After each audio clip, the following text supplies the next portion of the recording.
And I want now to read a few paragraphs from a letter dated the 21st of September. I'm still dealing with labor issues, from Sir Roy Trotman, the General Secretary of the Barbados Workers Union. Move on to the next one. That is the letter there. That second paragraph of the letter says as follows: the Barbados Workers Union, in anticipation of this letter, has advised you of its concerns over many aspects of the treatment of your director employee. I'm going to delete the name for now. One of the concerns had to do then with the timing of your letter of dismissal, which we advised you earlier coincided disconcertantly with the date on which the said employee urged some female workers to seek police protection in circumstances where they were alleging workplace sexual abuse and exploitation. That is the General Secretary of the Barbados Workers Union, Sir Roy Trotman, writing to a government-owned company saying that somebody was terminated because they had to ask workers to seek police protection. And then he said they have not been adhered to ILO Convention 94, and he pointed out that your company is funded 90% by the taxpayers of Barbados. So that means you and I, as taxpayers of Barbados, are paid for the operations of a company in which sexual abuse and terrorism of the workers is taking place, and in which charges have been brought against a senior manager of that company. But he is still in the same position he was in before, and the workers, some of them, have gone home. That's what's going on. And there are other letters. Bring up the other one, Jack. To do with the ill treatment of other employees. Not that, the next one. That is from the Barbados Workers Union complaining about the treatment of other employees. There is also a notice served on the company under the Factories Act on the company in relation to the conditions at the 6th Road factory. Bring that up too, Jack. Masker said there are no labor problems at the company. And I am saying that Clyde Maskell knows about all of this because some of the people involved, some of the young ladies who have been victimized are his constituents. They are his constituents.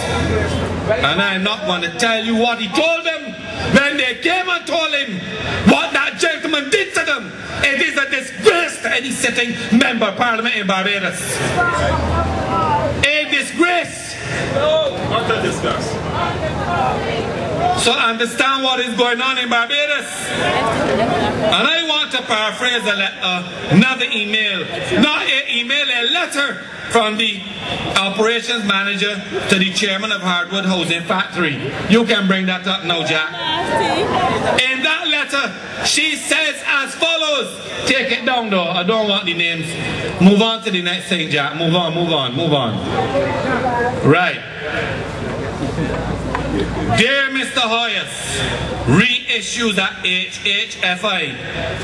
A serious case of sexual abuse was brought to my attention by 2 female workers against Mr. Murrell. The matter is sub judice. No, I don't want to go into it. But the ladies had planned to send a letter to the newspapers, and they mentioned that to a staff member who insisted that they speak to the operations manager. She said I counseled where I needed to, asking everyone involved that we resolve this issue in-house and not bring the company into any disrepute. You know that she then had to go on to apologize for my action. I apologize to you and the board. However, my motive was that Mr. Murrell be saved from the shame of dealing with something so sordid.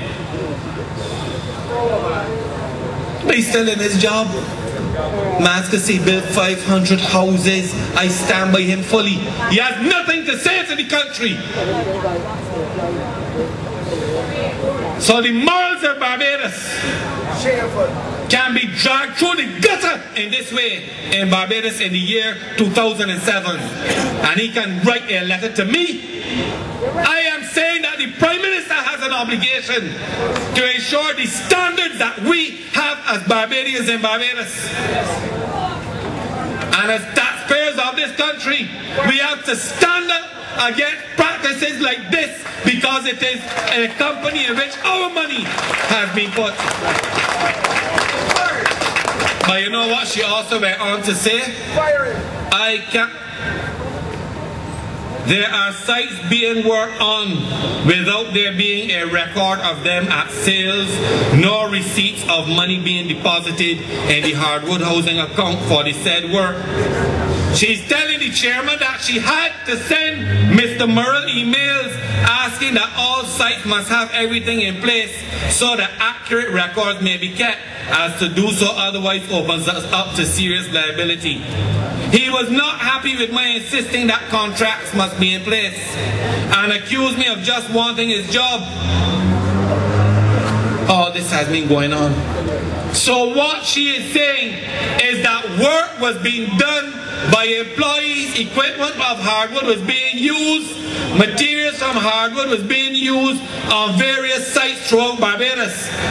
But it was not being passed through the books of Hardwood, into which you had invested $2 million of taxpayers' money at the direction of Owen Arthur and Clyde Maskell.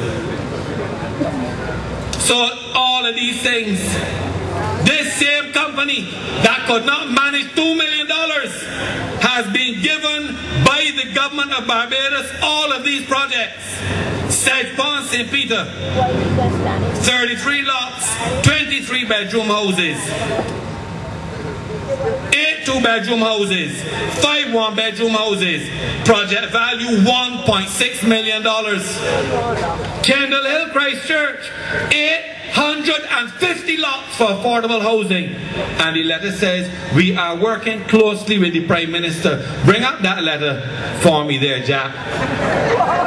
Yes, that's the list written to Mr. Ferdinand Strong of Enterprise Growth Fund.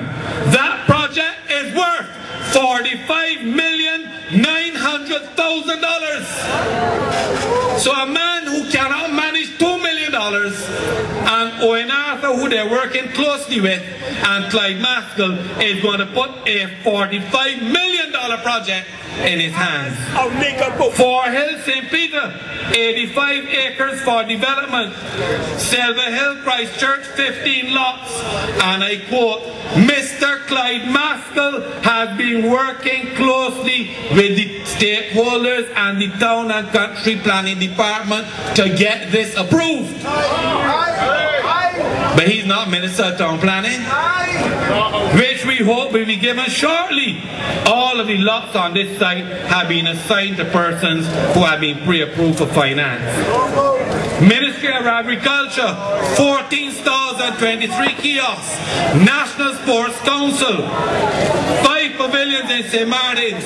Ministry of Agriculture, 81 stalls at Spring Garden. And the National Housing Corporation informed Mr. Hoyes that there are 18 houses in St. Anne's, St. Joseph, which have been assigned to Hardwood Housing. All of this has been going on. And I want to say to you tonight that Mr. Maskell knows all about it and has been involved in it. And I'm saying that they warned Murrell about doing work on jobs which were not on Hardwood Housing Factory Inc's books. So when I hear that there's some commercial building that they are working on, but that it is not a Hardwood Housing project, don't mind the technical manager working down there, don't mind 2 workers working down there, don't mind the trucks that Murrell owns going down there, don't mind materials leaving Hardwood factory and going down there. But that's a commercial building. Maskell has many questions to answer.